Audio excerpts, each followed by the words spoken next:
Hello everyone. सर्वांचं अभ्यास चांगल्या प्रकारे चालू असेल. माझा आता अभ्यास करूनच मी स्वतःसाठी भाजीपोळी बनवत होती. आता DMERचे फॉर्म निघलेले आहे आरोग्य विभागाचे. जे क्वालिफाईड आहे तर त्यांनी नक्की फॉर्म भरून घ्यायला पाहिजे. 9 तारखेपर्यंत एक्झाम डेट आहे.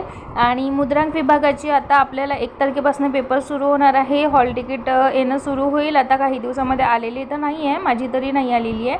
आणि एक मुद्रांक विभागाचे पण पेपर्स जे आहे, शिपाई भरतीचा पेपर फॉर्म निघला आहे, तो भरला होता मी सुद्धा.